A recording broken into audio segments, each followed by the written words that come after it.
मैं पंडित सुधीर राज, मैं गुलाम पंडित मुक्तिधाम चलाता हूँ। आज आपको एक किस्सा सुना रहा हूँ मैं। मेरा 25-26 साल की एक लड़की थी जो यूपीएससी की कोचिंग ले रही थी।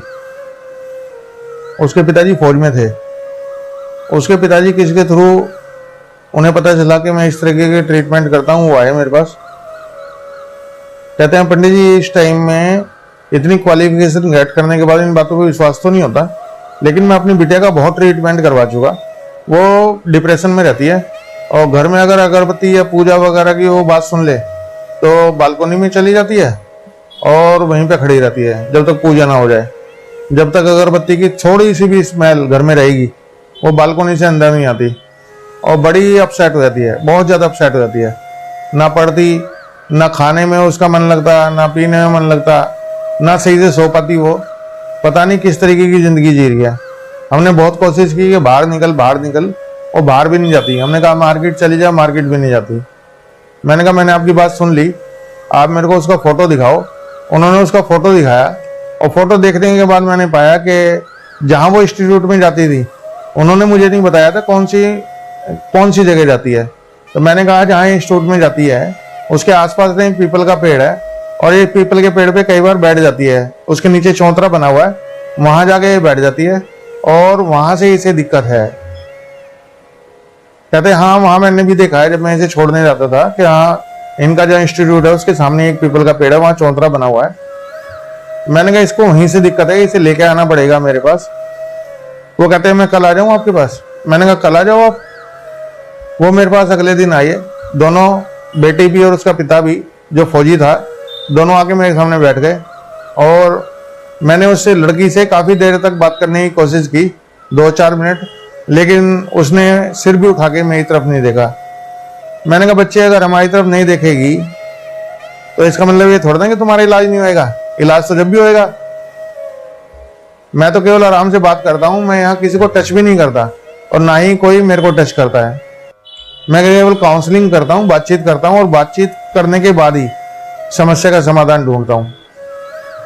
उसके साथ ना कोई औरत का भूत था जिसने उसके शरीर पर काबू पाने की पूरी कोशिश की हुई थी। मैंने उस औरत के भूत को उसके शरीर से अलग किया और उसे बांध लिया। फिर मैंने उससे बात करनी शुरू करी कि अब बताओ आपको कैसा लग रहा है। उसने मुंह उठाया, कह रही अंकल मैं ठीक हूँ।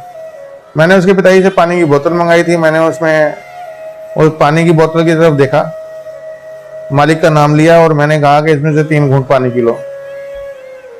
मैं पानी की बोतल को खोलता भी नहीं हूँ, ना उसको हाथ लगाता। पानी की बोतल वो खुद ही लाए थे, उन्होंने सील उसकी तोड़ी और 3 घूंट पानी पिया। मैंने कहा आप चल के देखो कैसा महसूस कर रहे हो। उसने कहा मैं बहुत अच्छा महसूस कर रही हूँ। मैंने कहा आप 1-8 दिन बाद मेरे को बताना कि आपको जैसे घर में आपके साथ होता था कि कीर्तन या पूजा पाठ हो रही है या घर के अंदर ना घंटियाँ बज रही हैं या अगरबत्ती जला रहे हो या आपके पिताजी आरती वगैरह गा रहे हैं, आपकी मम्मी आरती गा रही है, आपको उसका क्या इफेक्ट होता था। जो होता था वो अभी हो रहा है। वो लोग चले गए। 2 दिन बाद उसके पिताजी का फोन आया, कहते अब तो ऐसा कुछ नहीं हो रहा, अब तो ये बिल्कुल ठीक है, अब तो ये खुद भी पूजा कर रही है, खुद ही अगरबत्ती जला लेती है। मैंने कहा इतना पढ़ा लिखा होने के बाद आपने इधर उधर ट्रीटमेंट कराया, बढ़िया बात है। मैं उसके लिए पहली प्राथमिकता देता हूँ कि आदमी को मेडिकल जांच करानी चाहिए, लेकिन मैं ये कहता हूँ कि दिमाग को खोल के रखना चाहिए। मैं किसी दवाई को खाने से मना नहीं करता, किसी का ट्रीटमेंट लेने के लिए मना नहीं करता। मेरे यहाँ कोई पाबंदी नहीं है, ना खाने की ना पीने की। मैं केवल ये भी नहीं कहता कि किसी को नॉनवेज मत खाओ, किसी को ये भी नहीं कहता नॉनवेज खाओ। जो पाबंदियां हैं वो मेरे लिए हैं। मैं अंडा नहीं खाता, मैं मीट नहीं खाता। हमें अमल में रहना पड़ता है, हमें पाबंदियों में रहना पड़ता है, उस पर आत्मा से प्रार्थना करने के लिए। आज वो लड़की बिल्कुल ठीक है, मालिक का शुक्रिया अदा करती है, वो मेरा भी शुक्रिया अदा करती है। तो मैंने उससे कहा बेटा मेरा शुक्रिया मत अदा करो, शुक्रिया तो उस परमात्मा का है। मेरे पास कोई तंत्र नहीं है, कोई मंत्र नहीं है, मैं तो सीधी बातचीत करता हूँ उस परमात्मा से और लोगों का भला हो जाता है। मैं तो उस परमात्मा का बड़ा शुक्रगुजार हूँ। करना तो सब उसने ही है, मैं तो केवल माध्यम मात्र हूँ। मैं आपको ये बात कहना चाहता हूँ, आपके साथ भी कोई प्रॉब्लम ऐसी हो सकती है, आप मुझे कांटेक्ट कर सकते हैं। मेरा नंबर है 9911094888। गुलाम पंडित मुक्ति धाम के नाम से मैं यूट्यूब चैनल भी चलाता हूँ, आप उस पर भी जाके देख सकते हैं। उस पर मैंने जितने भी किस्से बताए हैं सारे मेरे यहाँ हो चुके हैं, सत्य हैं सारे के सारे, उसमें कोई बनावटी बातें नहीं है, काल्पनिक बातें नहीं है। और आप मेरे व्हाट्सअप नंबर भी मेरा यही है, आप मेरे को कांटेक्ट कर सकते हैं। आप फोन पे भी मेरे से बात कर सकते हैं, मैं फोन पे भी आपको बता सकता हूँ। आप मेरे यहाँ आएंगे और ज्यादा क्लियर हो जाएगा। फोन पे थोड़ा सा ना हिंट मिल जाता कि हाँ आपके साथ है प्रॉब्लम या नहीं है। धन्यवाद, शुक्रिया।